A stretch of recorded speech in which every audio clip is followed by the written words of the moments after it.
तरह के 45 अति महत्वपूर्ण प्रश्न जो हर परीक्षा में पूछे जाते हैं। प्लीज़ चैनल को लाइक व सब्सक्राइब एंड शेयर ज़रूर करें।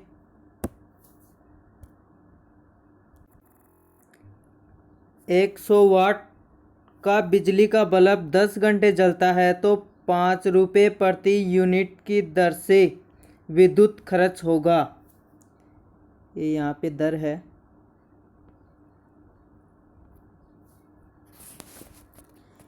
इसका आंसर 5 आएगा। इस प्रकार निकाला जाता है। 100 गुना 10 बराबर 1000। 1000 यानी कि 1000 वाट घंटा हो गया, जिसको एक यूनिट में कहते हैं। एक यूनिट को किलोवाट घंटा कहते हैं।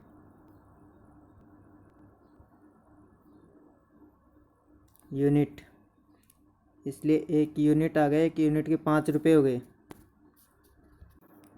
1 किलोवाट घंटा का मान होता है 3.6 गुना 10 की घात 6 जूल।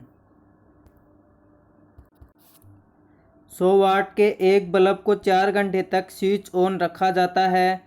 प्रयुक्त विद्युत ऊर्जा की इकाई होगी।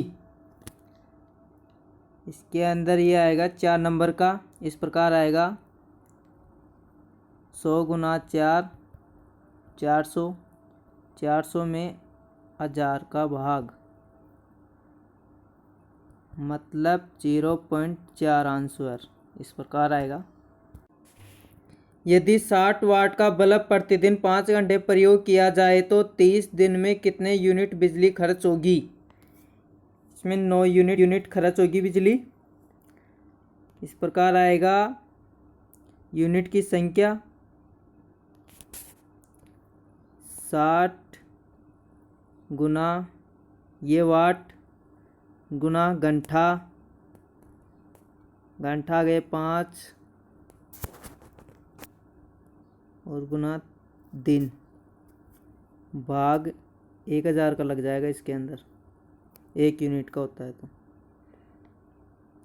इस प्रकार काट देंगे। इसको काट के फिर ये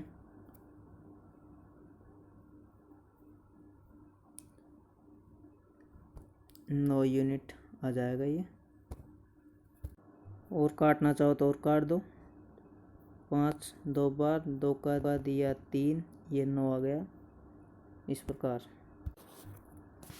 एक सुरंग में 100 वाट क्षमता वाले 5 बल्ब लगातार 20 घंटे तक जलाए जाते हैं। संपूर्ण विद्युत खर्च होगी। 10 यूनिट खर्च होगा। यह आ जाएगा वाट गुणा घंटा बट्टा किलोवाट। 100 वाट का 20 घंटे तक जलेगा। इसमें 1000 का भाग, ये इस प्रकार आ गया। 2 आ गया। 5 बल्ब 2 गुणा 5 10 यूनिट। एक मकान में 2 बल्ब लगे हैं। उनमें से एक दूसरे से अधिक प्रकाश देता है। निम्न में से कौन सा कथन सही है? ये वाला 4 नंबर सही है। कम प्रकाश वाले बल्ब में रेजिस्टेंस अधिक होती है। 220 वोल्ट जनरेटर से एक बल्ब जुड़ा है। धारा 0.5 है। बल्ब की शक्ति है 110 वोल्ट की। 220 गुना 0.5 110 वोल्टेज। एक मकान में 2 बल्ब में से अधिक चमकदार है। इन दोनों में से किस बल्ब के उच्चतर अवरोधक है? मंद रोशनी वाले बल्ब में।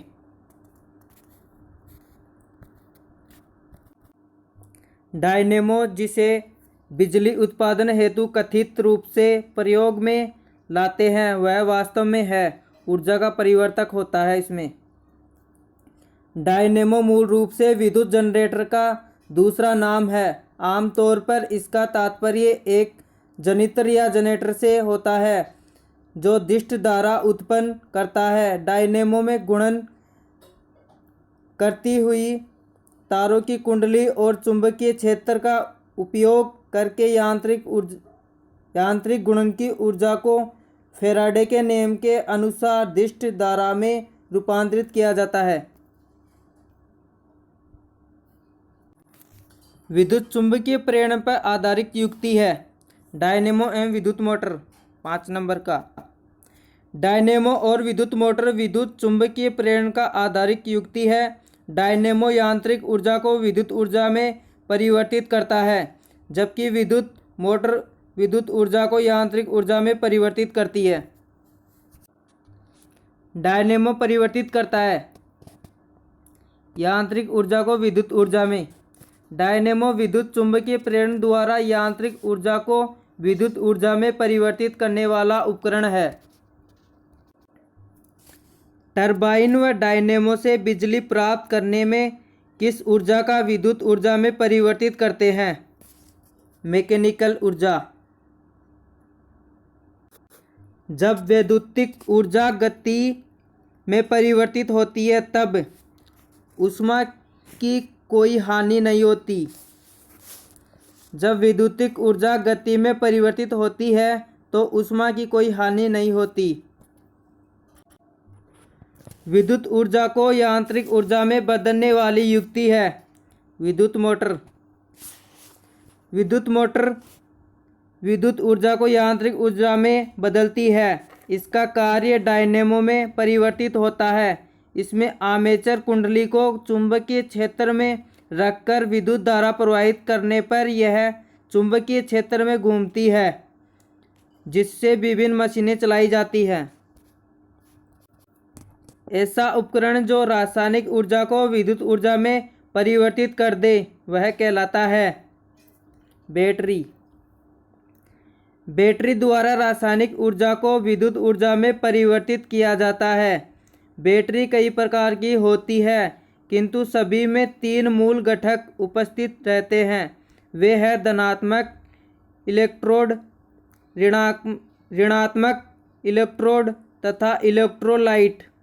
विद्युत कोष बैटरियां रासायनिक ऊर्जा में भंडारित कर इसे विद्युत ऊर्जा के रूप में उपलब्ध कराती है। कम वोल्टेज पर कार्य करने पर विद्युत मोटर प्रायः जल जाते हैं, क्योंकि वे अधिक विद्युत धारा खींचते हैं जो वोल्टेज के प्रतिलोमानुपाती होती है। कम वोल्टेज पर कार्य करने पर विद्युत मोटर प्रायः जल जाते हैं क्योंकि वे अधिक विद्युत धारा खींचते हैं जो वोल्टेज की प्रतिलोमानुपाती होती है। निकेल कैडमियम बैटरी का प्रयोग होता है कैलकुलेटर में, कोर्डलेस इलेक्ट्रॉनिक उपकरण, ट्रांजिस्टर उपयुक्त सभी में होता है। निकेल कैडमियम बैटरी एक प्रकार की रिचार्जेबल बैटरी है जिसमें निकेल हाइड्रोक्साइड तथा कैडमियम इलेक्ट्रोड के रूप में प्रयुक्त होता है, जबकि पोटेशियम हाइड्रोक्साइड विद्युत अपघट्य होता है। इसका उपयोग कैलकुलेटर, कोर्डलेस इलेक्ट्रॉनिक उपकरण, ट्रांजिस्टर सभी में होता है। निम्न में से कौन सी धातु रोशनी के बल्बों में फिलामेंट के रूप में प्रयोग होती है? टंगस्टन। टंगस्टन नामक धातु का प्रयोग विद्युत बल्बों के रोशनी उत्पन्न करने के लिए किया जाता है। इसकी खोज टोरबरन बर्गमैन ने 1781 ईस्वी में की थी। इसका गलनांक 3422 सेंटीग्रेड तथा क्वथनांक 5555 डिग्री सेंटीग्रेड होता है। विद्युत बल्ब उत्पत्ति के द्वारा प्रकाश उत्पन्न करता है। गर्म होने के कारण प्रकाश का उत्सर्जन उत्पत्ति कहलाता है। जलते हुए विद्युत बल्ब के तंतु का ताप सामान्यतः होता है 2000 डिग्री सेंटीग्रेड से 2500 सेंटीग्रेड डिग्री। विद्युत बल्ब में टंगस्टन धातु का तंतु लगा होता है। इसमें विद्युत धारा प्रवाहित किए जाने पर तंतु का ताप 1500 डिग्री सेंटीग्रेड से 2500 डिग्री सेंटीग्रेड तक होता है। साधारणतः बल्ब में दी गई विद्युत ऊर्जा का 5% से 10% भाग ही प्रकाश में परिवर्तित होता है। 3 पिन बिजली के प्लग में सबसे लंबी पिन को जोड़ना चाहिए आधार सिरे से। 3 पिन प्लग में सजीव या फेस, उदासीन एवं आधार सिरे होते हैं। दोनों एक साथ रहने वाले सिरों में फेज एवं उदासीन तारों को जोड़ते हैं। तीसरी एवं लंबी पिन में अर्थ को जोड़ते हैं। विद्युत उपकरणों में अर्थ का उपयोग होता है सुरक्षा के लिए। विद्युत उपकरणों में 3 पिनें होती है। ऊपर वाली पिन कुछ मोटी तथा निचली 2 पिनें एक जैसी होती है। मोटी वाली पिन का संबंध पृथ्वी या अर्थ से होता है, जबकि शेष 2 पिनों में सामान्यतः दाएं वाले का संबंध जीवित कनेक्शन से हो तथा बाएं वाले का संबंध उदासीन कनेक्शन से होता है। अर्थ का कनेक्शन इसलिए किया जाता है ताकि उपकरण जीवित परिपथ से संबंध होने से पहले पृथ्वी से जुड़ सके। आपस में जुड़ी 2 आवेशित वस्तुओं के बीच विद्युत धारा नहीं प्रवाहित होती है यदि वे समान विभव पर।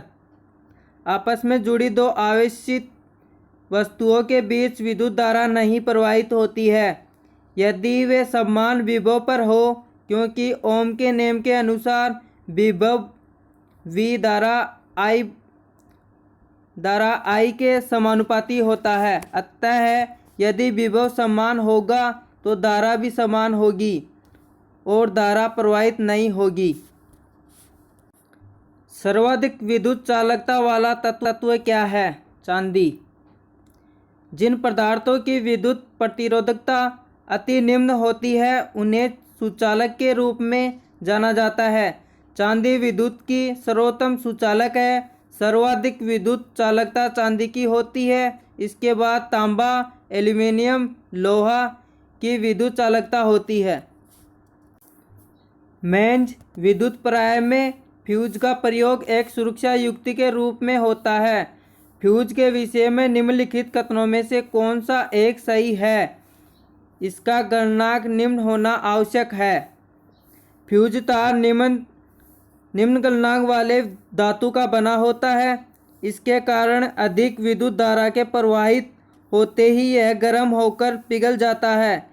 इलेक्ट्रिक सामानों की सुरक्षा की दृष्टि से यह विशेष उपयोगी है।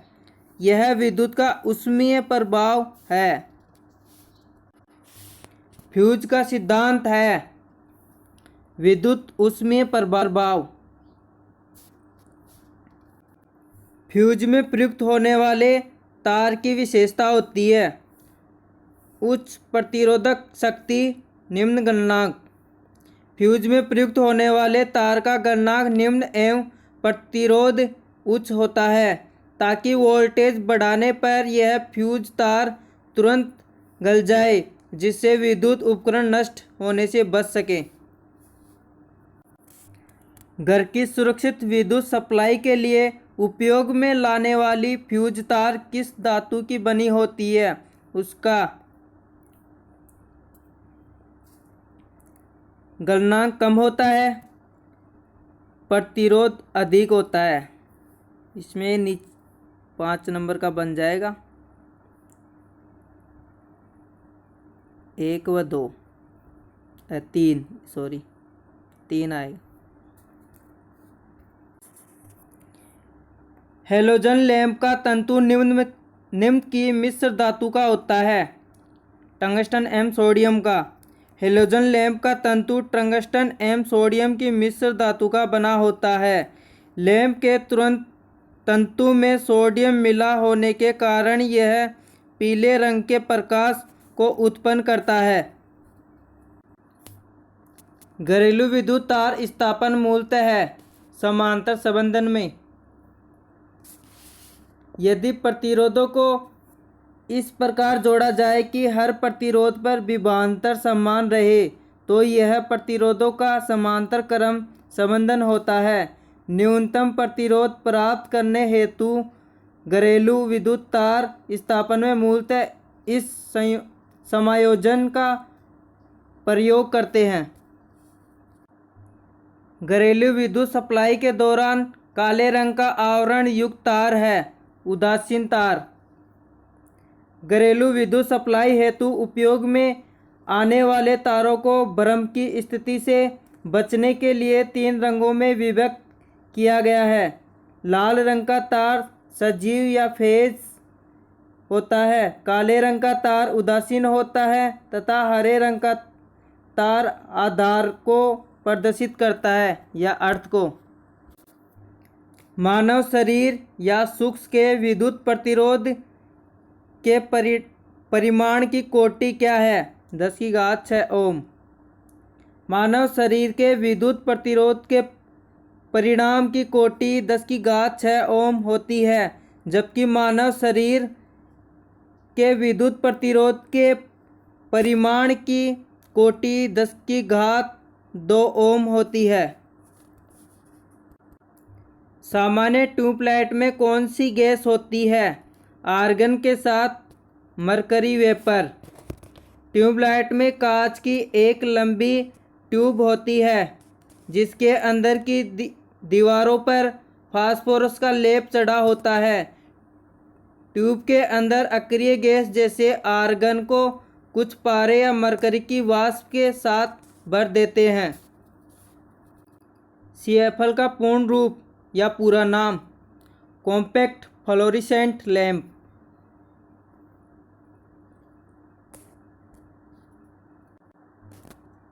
फ्लोरोसेंट ट्यूब प्रतिदीप्ति बल्ब में कौन सी गैस भरी जाती है? मरकरी और नियोन। फ्लोरोसेंट ट्यूब में निर्वात में बहुत कम दाब पर पारे की वाष्प के साथ आर्गन, जिनोन या नियोन गैस भरी जाती है। एक बिजली के बल्ब की अपेक्षा एक फ्लोरोसेंट ट्यूब को अधिमान दिया जाता है क्योंकि इसमें प्रकाश प्रसारित विकिरण करने हेतु अधिक बाह्य सतह होती है। वोल्टेज के उतार चढ़ाव का प्रभाव इस पर निर्भर पड़ता है। ट्यूब में इलेक्ट्रिकल ऊर्जा लगभग पूर्ण रूप से प्रकाश में परिवर्तित हो जाती है। उपयुक्त में से कोई नहीं, इनमें से कोई नहीं है। 4 नंबर।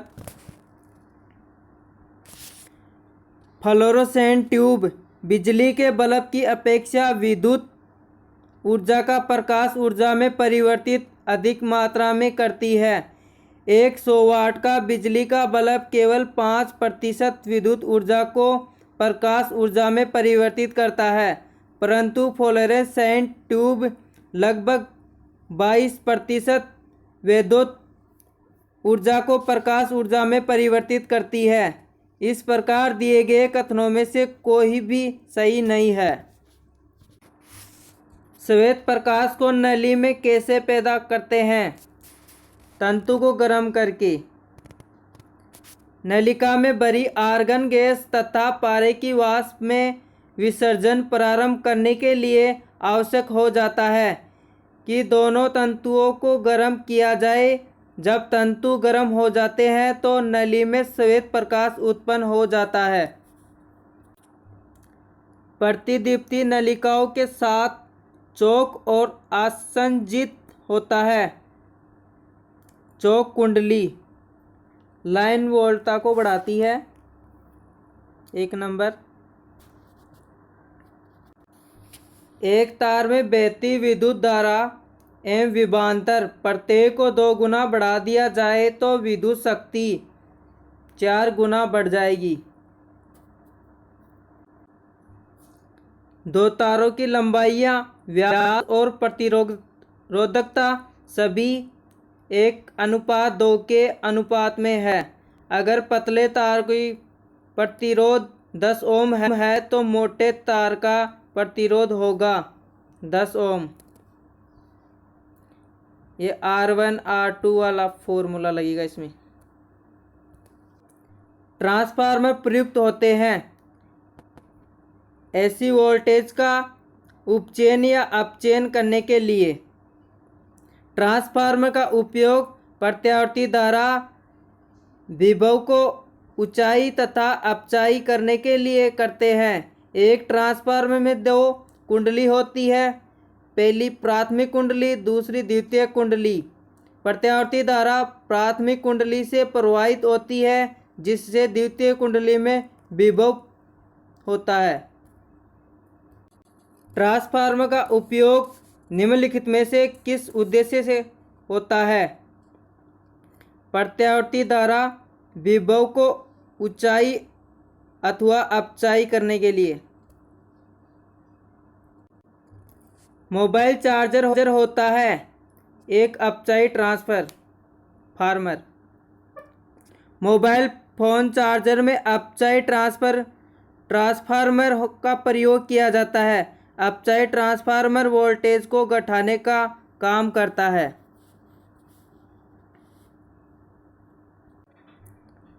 प्रत्यावर्ती धारा किसके लिए उपयुक्त नहीं है? स्टोरेज बैटरी को चार्ज करने हेतु। बैटरी को चार्ज करने के लिए डीसी धारा का प्रयोग किया जाता है। इसके लिए प्रयुक्त चार्जर में एसी को डीसी में बदल देता है। प्रत्यावर्ती धारा को दिष्ट धारा में परिवर्तित करने वाली युक्ति को कहते हैं रेक्टिफायर।